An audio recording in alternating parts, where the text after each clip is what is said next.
Welcome back mga kaaldab. Ito na naman po ang inyong lingkod, si Mr. Destiny.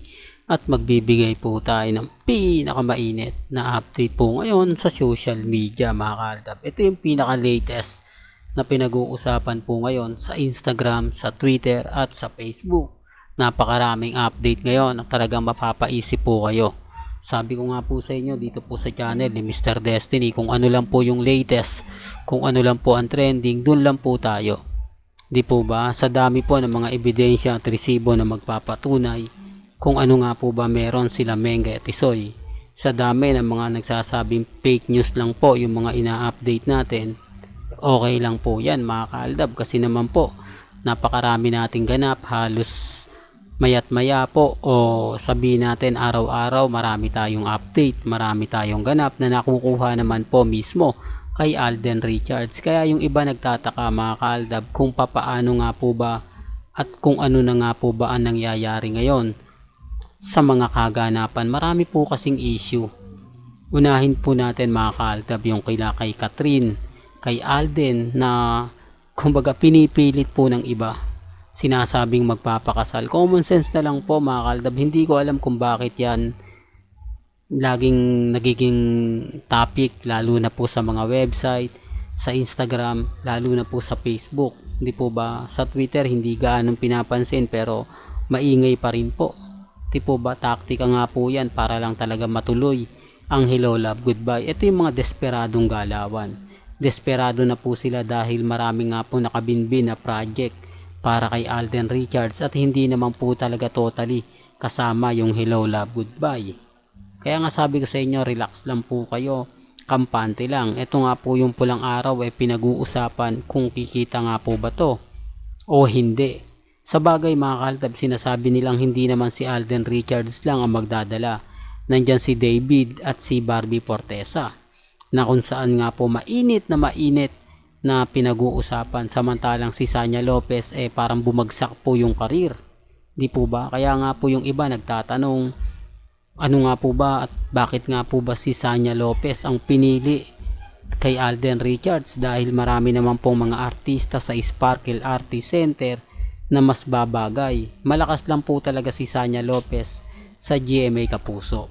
Real talk to mga kaaldab, kasi kung titignan nyo, dapat yung mga ibang artista na talagang pinag-uusapan, pero kasi may issue na kasi kay Sanya at kay Alden, kaya nga sabi ng iba, bubuhayin lang yan Mr. Destiny para lalong pag-usapan, para lalong ganito ganyan. Kaya nga po ngayon mga kaaldab, nagsisimula na po sila ng mga issue na ibabato kay Alden para nga po bumango ang pulang araw. Hindi ko to pinopromote mga kaaldab para kumbaga lalong sumikat. Di po ba si Sanya Lopez at ang pulang araw, gusto ko lang po alam po ninyo ang mga nang mangyayari sa social media kapag nagkaroon na ng promotion o ipopromote na po nila yung pulang araw. Di po ba? Taktika po kasi yan ng GMA Network na interview, pasakit, di po ba? Keso ganito, although maraming mamis nagsasabi sa akin na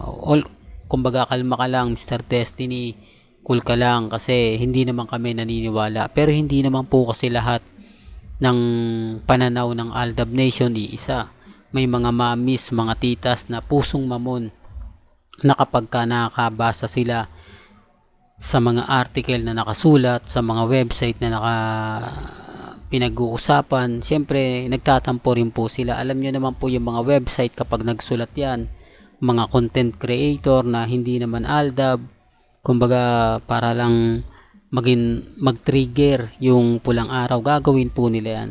Matagal ng taktika to ng GMA, pero effective pa rin po. Di po ba? Kaya nga sinasabi ko sa inyo, baka magulat na lang po kayo na may mga bagay-bagay po na mapapaisip naman po talaga kayo kung totoo siya o hindi. Di po ba? Dumedepende na lang po ito sa sitwasyon, lalo na po ngayon. Nakitang-kita nyo naman po at ramdam naman po ninyo yung mga kaganapan.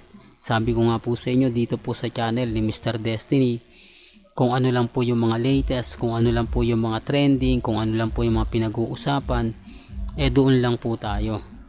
Sa ngayon mga kaaldab, ako masaya, kampante, Lalo na po yung sinasabi nila na, "Nako Mr. Destiny, fake news ka, walang katotohanan yung sinasabi mo, lahat ng mga pinaparatang mo hindi yan totoo, keso ganito, keso ganon," di po ba? Kaya sabi ko nga po sa inyo, relax lang, kalmado lang at kampante. Sa ngayon, bukas sa makalawa, hindi natin alam kung ano na nga po ba yung mangyayari, kung ano na nga po ba yung magaganap, di po ba? Pero relax lang, di po ba? Hindi naman po tayo magpapaapekto at hindi naman po tayo magpapatinag. Sa ngayon, sinasabi ko lang po ito para lang po sa kaalaman ng lahat, lalo na nga po sa mga taong bumibisita at dumadaan sa channel ni Mr. Destiny. Sa ngayon, kalmado lang po kayo at kampante, di po ba? Hindi naman po tayo basta-basta magpapaapekto sa mga sinasabi ng iba.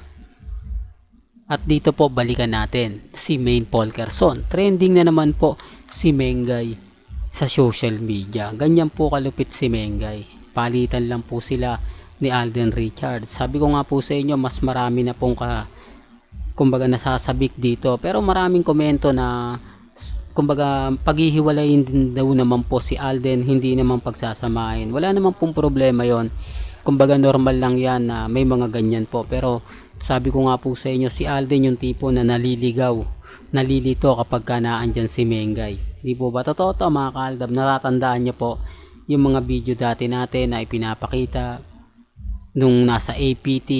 Susunod sana si Alden kay Mengay, pero kumbaga nakalimot siya na bawal na po pala sila magtabi, bawal na po pala sila mag-usap, kaya dumistansya na siya.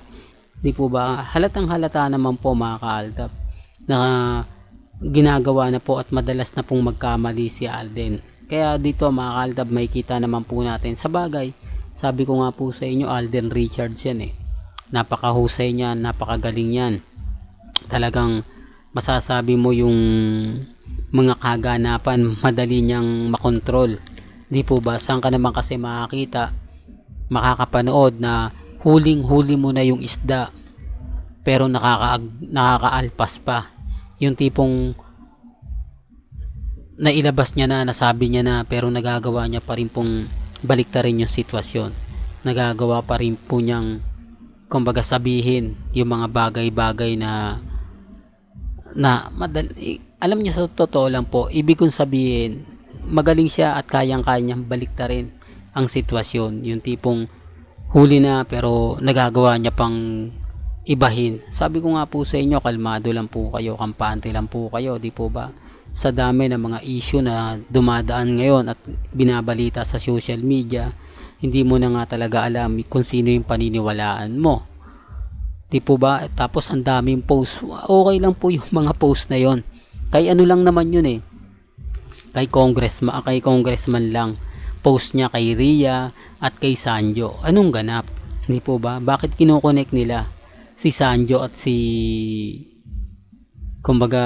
si Ria? Eh wala naman pong ganap yon. Bakit doon ang sipag mag-post ni congressman? Bakit pagdating kay Mengay hindi? Doon pa lang mapapaisip na po kayo eh. Hindi, para lang klaro. Para lang po sa dumadaan sa channel ko, sa mga nagre-react na maraming update daw. Kaya nga ito lang ang tanong. Bakit kapag ano nga po ba ang pagkakaiba na ngayon doon sa asawa at kapatid? Di po ba? Hindi, para lang klaro. Di dapat sinama na po niya o apat na po sila nag-post sa social media o kaya gumawa na ng konting update si Congressman Arjo kasama si Mengay sa Instagram.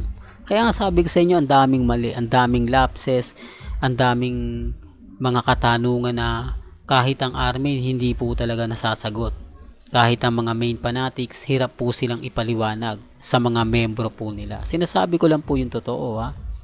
Well, hanggang dito na lang po ang ating latest updates. Kaya kung gusto nyo pa po ng pinaka-latest at sariwang update, abay tumutok lang po kayo dito po sa channel ni Mr. Destiny para updated po kayo sa mga latest at sa mga bagong video po na ilalabas po natin maya-maya lang. Kaya kung bago ka lang sa channel na to at isa kang true-blooded Aldab Nation na nagmamahal kina Mengay at Isoy, tama po ang channel na pinuntahan mo. Kaya consider na po kitang bagong subscriber at huwag mong kalimutang i-share ang mga video po natin sa mga mami, sa mga titas at sa mga senyor. Hanggang sa muli, salamat po sa panonood at pakikinig.